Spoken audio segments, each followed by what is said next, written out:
I once had an idea for a game called Vengeance, where you're a samurai defending Japan from China after your father is killed. You have magical powers, yet Ghost of Tsushima was the closest I would ever get to that experience without making that experience myself. I was always intrigued in this game once I found out about its existence, but I was not truly as hyped as I was for The Last of Us 2, for example. Yet when the reviews came in, I learned how adventurous and fun this game would be, and I was really hyped up after that. And now that I've played through the game, what do I think about it? Is it an adventurous, fun, samurai, sword-slashing adventure, or does it fall flat, and is it not so great and kind of a disappointment? Well, let's see. The graphics in this game are one point no one can deny in favor of this game. They're absolutely beautiful and atmospheric with many different options that help immerse you in the world depending on what type of experience you would like. It's truly beautiful and runs a bit choppy, but still well and tolerable, with pretty amazing and quick load times, to be quite honest. And it's truly pushing the limit of the PS4, just like The Last of Us Part 2. The fan didn't ever get too loud, but I understand why it did get quite obnoxious sometimes. You really do have to wear headphones. This game has great, beautiful visuals that run decently and with great load times, and it deserves a 4 out of 5 for that. Another part of this game that truly immerses you in the world is the brilliant nature sounds and feudal music, which is catchy, atmospheric, and beautiful. It fills you with determination at one moment and serenity at the next. It gives you feelings proudly and forcefully without being jarring. The game has a great connection to the time period it is in because of the graphics and sound, both of which are quite incredible. With this game and many others, the combat is the defining factor. And with this game, at first, I was very confused and annoyed. Yet, once I was half an hour into the combat, I saw how strategic, fun, and in-depth it was. It provides many different strategies like stealth, stabbing, heavy attacks, normal attacks, parrying, perfect hits, dodges, assassinations, bows, and different stances. It is very in-depth and fun, with tons of flashy kills and decent enemy AI. Compared to games such as Spider-Man or The Last of Us Part 2, the AI is a bit clunky, but it is very much tolerable. The bow is satisfying to use, and the upgrades and armor are both wonderful. The allies are quite okay, and while the stealth is nothing to write home about, it is still fun and has quite a lot of depth. I really enjoy the risk and reward combat system, and overall, it's fun as heck. It is really neat, and though it is quite a copy of Breath of the Wild in some stances, it is fun and has unique ideas like stances and breaking blocks, all of which make it very fun. I wanted to raid every enemy camp and fight every warlord because of how addicting the encounters are in this game. The game has a great system of fighting your enemies, yet it also contains a massive open world with many fun collectibles and mechanics that we must talk about.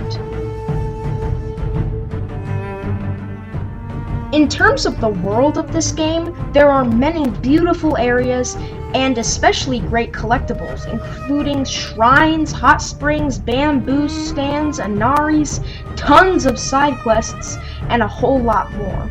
There are a ton of Mongol camps and extra objectives as well, and everything is absolutely enjoyable and really fun. Just like Spider-Man, you'll find yourself often spending hours getting sidetracked. For example, I wanted to go to a main quest, but I did a side quest instead, leading me to a Mongol camp, 5 collectibles, 2 more side quests, and a bonus objective. I ended up not getting to the story for 2 days. Yeah. However, there are some downsides, such as some missions requiring you to take long travels just to make some short missions much longer, and while there is fast traveling, you'll need to go to new places often when in these scenarios. The mechanics like wind replacing waypoints, horse riding, and stances are genius and are the best innovations in the game, yet the grapple hook and certain weapons are great but slightly underused in interesting ways compared to other games like Uncharted 4 or The Last of Us Part 2. Despite this, the mechanics are very nice, especially the advanced upgrade trees and armor. The controls are weird but will grow on you, yet the camera is... ugh. This is very small, but it is just kind of annoying. You can also kill dogs and random animals. Alright, and there is also the big trait of the game, the ghost versus the samurai. Get your tickets to death, which intertwines really well with the best part of the story, and while I wish it could have been a more seamless version of the infamous reputation mechanic, it is instead an unemphasized player choice within the gameplay, but not the story. You can go down the path of the samurai and fight honorably with standoffs and direct attacks, or as the ghost, using arrows and stealth dishonorably. And while the stealth is fun, can be a bit glitchy. They also said that as the ghost, you could use fear as a weapon, and though it's quite rare, here, you can actually see it in action. Take a look. Welcome back, Jeffrey. How was your... Oh my god, even his shadow! Look at his shadow!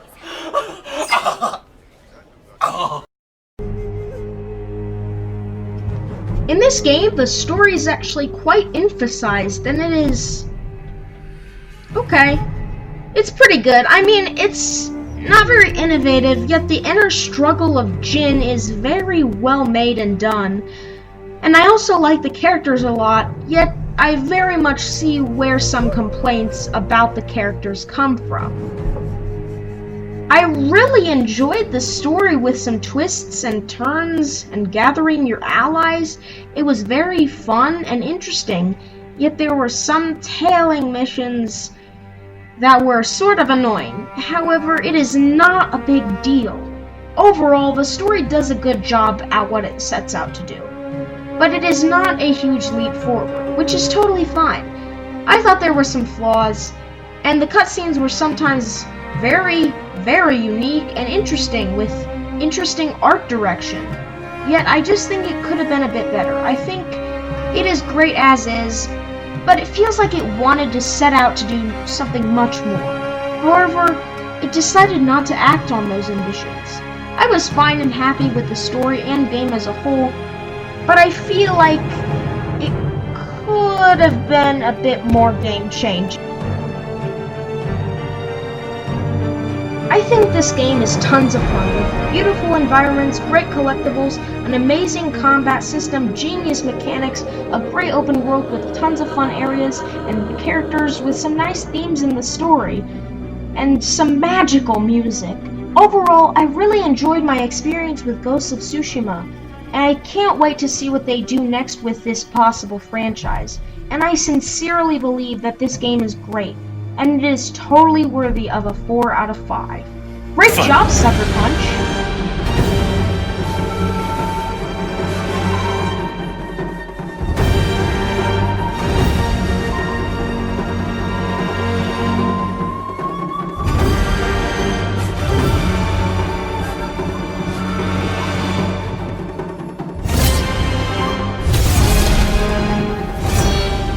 I am samurai.